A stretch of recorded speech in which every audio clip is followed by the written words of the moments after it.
And welcome to this week's edition of the Pete Mezzetti Show. My guest this afternoon is Chris Morgan from Valley Shore Community Television. Chris, welcome. How are you? Good. How are you, Pete? I'm good. I was wondering, can you tell us a little bit about maybe who Chris Morgan is? Well, I'm Chris Morgan. I'm the Public Access Coordinator at Valley Shore Community TV, VSCTV. We're in a regional community access TV station in Westbrook, Connecticut. Okay. And where'd you go to high school? Where'd you go to college? Well, I'm local to our region. Okay. I went to high school at Haddam-Killingworth High School in Higganum. Okay. Lifelong resident of Higganum. Went through the HKTV program, which is, I'll brag, it's one of the best in the state, I would say. Okay. And there are statistics to back that up. The CTE standardized test, they're always in the top 5 throughout the state. So they're always, and that a lot of that is due to the support of the community and their teacher, Chuck Lewis, who absolutely is my boss as well. He's I was going to say, director of Valley Shore Community TV. All right, I was going to say, tell us a little bit of what are some, and where'd you go to college? I went to college at Western New England University in Springfield. Okay. For communications, and I was there for 4 years. I ran their student TV station. I did shows on their radio station. So I've been around media, broadcast media, TV, radio for quite some time. Now, it's a lot of fun. I was going to say, are there lessons that you've learned that you can take from point A to point B job, as far as lessons from TV that stand out, or lessons from radio that stand out that affect your position at Valley Shore? Well, sure. I mean, both radio and TV are similar and different in their own right. Okay. When you're hosting a radio or TV show like yours, you want to be. I mean, you can relate to either one to try to be the best host you can be, asking the right questions, right. The follow-up questions being, you don't want to alienate your guest. You want to be very kind and welcoming and make your guests feel comfortable. A lot of people that have never gone on radio or TV before might get nervous. Right. So you might, you got to be a calming and welcoming presence so they're not nervous. I mean, it's just a couple of microphones or a TV camera. Exactly. That, you don't have to think about all the people listening. Exactly. That might make you nervous. Yeah, exactly. You don't want to. But you get used to it over time. Exactly. Yeah. People, I'm sure people get nervous by doing TV and radio, and absolutely. Every once in a while, somebody gets spoofed out. And yeah, I mean, it can be nerve-wracking. You see the red light come on, and you're out to 3 million viewers, just exactly. like that, or however many viewers, or right. Hundreds of thousands. But that could be nerve-wracking for some. I'm sure it could. And what are the other things? And we'll talk about this a little bit later, but let's touch on it now. I guess you guys at Valley Shore do a training workshop. We do. Well, all public access stations public access exists as part of the First Amendment right. So okay. It's part of freedom of speech, freedom of the press. Mm-hmm. And most communities in this state, I think all, have a public access outlet or channel of sorts for right. your local community. In our case, we serve 9 towns. So not any of our individual towns have their own station. We serve 9, which is Durham, Haddam, Killingworth, Chester, Deep River, Essex, Old Saybrook, Westbrook, and Clinton. You're impressed that I rattled them off so quickly, aren't you? Nice. Yeah, Very nice. I've been doing this for 2.5 years. I'm familiar with them now. So none of those individual towns have their own station, but we serve all 9. And we are VSCTV, where I am, is channel 19, which is the public and government channel. Yep. And the educational channel is also open to the same town footprint, but its head end is at Haddam-Killingworth High School, my alma mater. All right, and I believe they're channel 18? It's channel 18 on the Comcast system, but both of them are available online as well at www.vsctv.com. I was actually going to ask if someone also wants to take one of your workshops after they take the workshop, as far as getting your program on there. Let's say somebody walks in, takes the workshop. What's next step? Well, right. Well, I'll back up a step on the workshops. Sure. Like I said, it's open to anybody. You don't need any prior experience to do a show on VSCTV. Absolutely. So that's why we offer workshops, and we break it up into 3 categories. So we do 3 hour and a half long training sessions. One for studio production, which is basically all the stuff inside the building if you were going to do a studio-based show. Yeah. Learning the cameras, this video switcher, the audio mixer, building graphics, like what your show does. Exactly. So we do that. We do a field production training session, which is we have a few cameras that can be signed out to record events or shows on location. Okay. And then digital editing, we use Adobe Premiere. There's Final Cut Pro, there's Avid, there's all kinds of video software. They're all similar, and that one's a little bit longer. Okay. But upcoming, our training sessions are April 18th, 19th, and 20th. Okay. So we got just about a month away. All right. The 18th is our studio production. Field production is on the 19th, and digital editing is on the 20th. Okay. And it's open to anybody in our 9 towns interested in producing their own show. And I don't currently have the link up right now, but by this afternoon there'll be a link on the website to sign up for training. And the press releases will go out this week to the newspaper and on our website and all over the place. Nice. Now, to be properly trained, do you have to take all 3 of the workshops, or? No, not necessarily. And a lot of, if you're not sure if you want to do a show, training is a good way to kind of meet people and see if it's for you. It's more like an open house type thing. You don't. If you miss the training, it's not like you're out till the next round. We train people all the time. Okay. But these are the ones where we kind of try to recruit some new volunteers and try to raise interest in producing shows with us. But you can, if you were just doing like a talk show like yours, it's all in the studio. You don't need to take field production or digital editing. They all kind of work hand in hand. But right now, as far as, like you said, producing an in-studio show like mine, how easy is it to produce an in-studio show like mine? I would say relatively easy. It does take time. It takes a lot of volunteer hours, depending on how complex your show is. Right. Your show is a little bit simpler in the sense from a technical standpoint because it's a talk show. There's people on set. Most of it takes place right in that one area in the studio. Mm-hmm. So it's relatively simple to produce. We don't need a huge crew. We usually do it with 3 or 4 people. Right. There's a show that's done called Shoreline Music Monthly that Yep. features acoustic musicians throughout the shoreline. Mm-hmm. And those are a little bit more complex because you got bands playing. You want to get a little more creative camera angles. Chris Morgan from Valley Shore Community TV. Would you mind sticking around? Sure, absolutely. We'll be right back.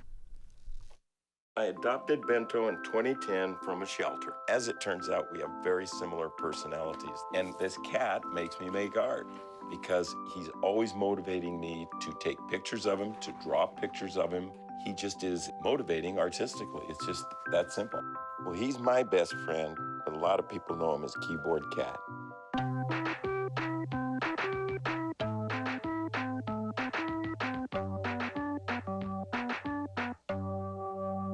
They said I have troll teeth. That my voice sounded like a possessed baby doll. That no one would ever love someone as stupid as me. That I was fat, ugly. Disgusting. The effect of bullying is potent. We will no longer be the silent majority. Now, when you see online bullying, there's something you can do about it. We're gonna take action with the I. I am a witness. I am a witness. I am a witness. I am a witness. I am a witness, and so are you.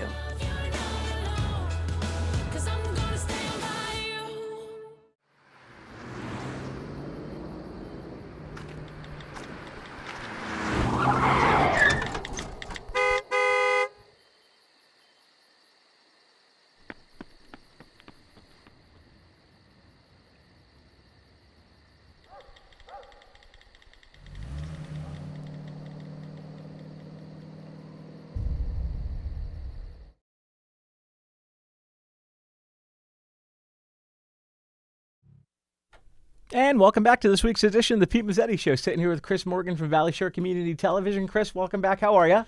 Good. How are you doing, Pete? I'm good, thanks. I'm good. So, Chris, we were talking in the first segment about public access, and I guess what is your role with public access, and what's your normal day-to-day operations in the studio? Well, it definitely changes day to day. All right. My title is public access coordinator, but I wear a lot of hats. Primarily it's more of a facilitating and training position. Okay. So all of our operations are run by volunteers. So Yep. I train the volunteers, I maintain the equipment, teach them, how to produce a show, and I'll help out with production of shows here and there when there's shorthanded a person or two. So, Mm-hmm. It changes all the time. I do the air schedule for the station, Okay. maintain the website. There's a lot of different things. Okay. I was gonna say, speaking of website, what types of content can people find on the VSCTV On the website? Well, our website is www.vsctv.com. Okay. That's the acronym for Valley Shore Community TV. Okay. We have the schedule that you can look at online. I don't know if it works on some mobile devices. It's a Java-based webpage, so Yep. some mobile smartphones don't really like Java. Exactly. So if that's not the case, try it on your web browser like Firefox or something. But you could see what shows are going to air when on our station. There's a live web stream right when you get to the front page. There's a watch online button. It'll take you to a live feed of what's on our our cable station around the clock. There's also on-demand content on that page that you can, like your show. All of our local shows that are produced at our station in Westbrook are available on demand on there. They're not there forever, but usually for a few months. All right. Now, as far as, let's talk about the history and I guess the longevity of public access. Well, public access was started in the 70s, I believe, as part of one of the cable acts. Okay. That cable TV has to provide public educational and government access to their consumers as an outlet, media outlet for the local community as part of the First Amendment. Okay. Today, I guess you could say we compete with online video like YouTube and I guess Netflix and some of these other ones out there. But what we have to offer that they don't is the facility. Yes. So maintaining public access facilities is, in my opinion, important because it allows, anybody can get at YouTube, but not everybody has a video camera. Right. I mean, you could say everybody has their phone and everything, but Right, you can't really match the quality of a full broadcast studio. No. So that's important, but the funding of it does present a challenge sometimes because we are funded by a cable subscriber fee. So I think it's about 60 cents a month in our franchise. I believe that's statewide too. Okay, sure. I don't know for a fact. I That's believe okay. it's set by Pura. Okay. So all the cable TV franchises have that sort of funding mechanism. All right. But it's interesting that there's a couple of bills before the legislature this session that would affect it in various ways. One of them, there's a program called PEGpedia that is it's the Public Educational and Government Programming and Educational Technology Investment Account. Okay. That's a mouthful. It That's why is. they call it PEGpedia. What it is it's a grant program through PURA, the Public Utilities Regulatory Authority, that is basically for the purposes of funding capital improvements to community access, educational installments of technology. I know a couple of local high schools took advantage of it when it was available. And the last couple of years, the funds have been depleted into the general fund to close a budget hole in Hartford. So this particular bill would restore that funding for not only public access but schools. It's Senate Bill 286. I believe it's still in committee. I don't get involved with the political aspects of it. But I just wanted to mention that sure. They might restore the funding to that, and that would be good for public access across the state. The other one that may affect public access down the road is Senate Bill 104, which is redefining the state civic network, which is the Connecticut network that runs that covers the state legislature and the governor and everything with state government. And that's really a great resource to everybody in the state because it allows you to see some of what goes on at the Capitol. Right. Now, they can't cover everything at the Capitol, and some of the stuff they're trying to do is to improve and increase the coverage that goes on up there, including the Supreme Court and executive branch. But so that it's going to redefine CTN as a government access channel, and that would change the way it's funded. But down the road, I mean, these types of things may affect the future of public access because you always hear people cutting the cord, and I don't know how much cord cutting people can do before the funding source is gone, but hopefully that's not the case. Exactly. But I just think people aren't at this point in time, in my opinion, I feel like people are less likely to completely cut the cord, whether they're satellite, cable, fiber optics, whatever you get your TV, just because it's simple. I'm not sure that the internet has the capacity to completely replace cable TV today. We saw this with the Super Bowl. This year's Super Bowl was on CBS. They were the first Super Bowl ever to be web streamed. Really? And of all of the the whole broadcast was streamed online, and of the whole viewing audience, I think it was only like 5% of which actually watched it on the internet. The rest were on cable, antenna, and all of the above. So is it really here? Is the internet here to replace cable yet? I'm not sure. I mean, someday it probably will. Right. But I don't think we're quite there yet. I was going to say to say it's never going to happen is just being oblivious to what's going on, because I feel like it's inevitable come down the road. But for now, I think cable's here to stay, at least for a few more years, maybe another decade or so. I was going to say, and then if cable goes, what do you think the future of public access will be? That's hard to say, because the way it's funded and the way it exists is through cable. Right. So I don't know how, to create the funding to keep it around is going to have to change. If cable is no longer the primary source of people getting their TV content, Mm-hmm. if public access exists, it's going to have to change the way it's funded. But we'll see. I mean, public access has existed for roughly about 40 years now. I mean, I don't see it completely going away. Okay. But it's going to evolve, and how All right. that happens, I mean, we'll see as time goes on. I'm going to say we'll see. Right. And if people want more information on Valley Shore Community TV, where should they go? Well, visit our website. It's www.vsctv.com. All right. And Chris Morgan, would you mind sticking around? Sure. All right. We'll be right back.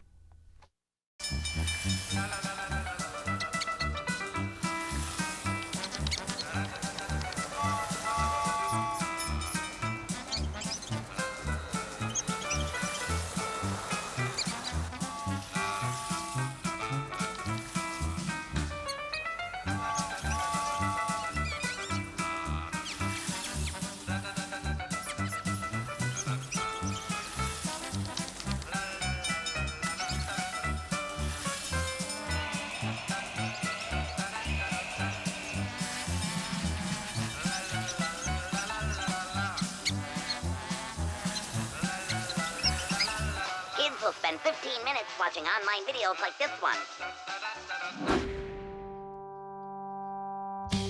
Brushing for 2 minutes now can save your child from severe tooth pain later. 2 minutes, twice a day. They have the time. Alvin and the Chipmunks want to remind you, bacteria can hide in food and make you ill. Wow. But you can keep bacteria from ruining your day with 4 simple steps. Clean. I'm waiting for the rinse cycle. Separate. Cook. Fire in the hole! And chill. We chipmunks are notoriously tidy. Check your steps. The road trip to food safety starts at foodsafety.gov.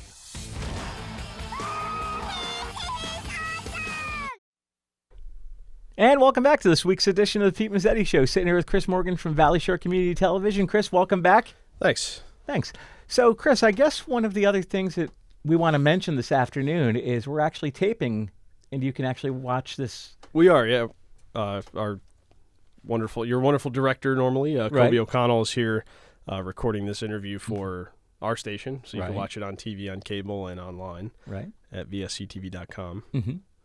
And let's talk a little bit about as far as what people might or might not know about public access is you can't come in and commercialize a business.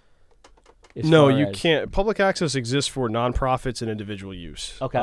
So you can't come in and promote a business. You can't have commercials on your show. No.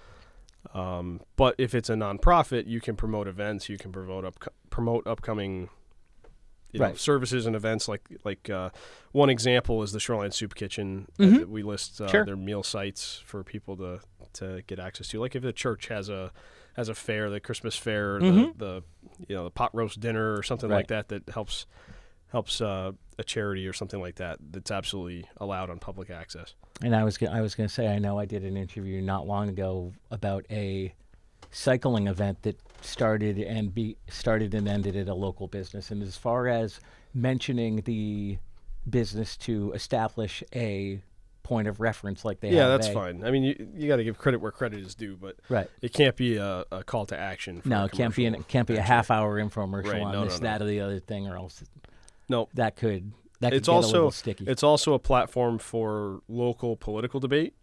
Okay. There's nothing against people using public access to, like, for example, there was a debate hosted by the Westbrook Council of Beaches. It was Westbrook has 3 legislative leaders or legislative representatives, 2 in the House because they're split between 2 districts and part of the 33rd Senate district. So all the candidates for those 3 seats had a debate at the Westbrook Town Hall that was recorded and aired on our station.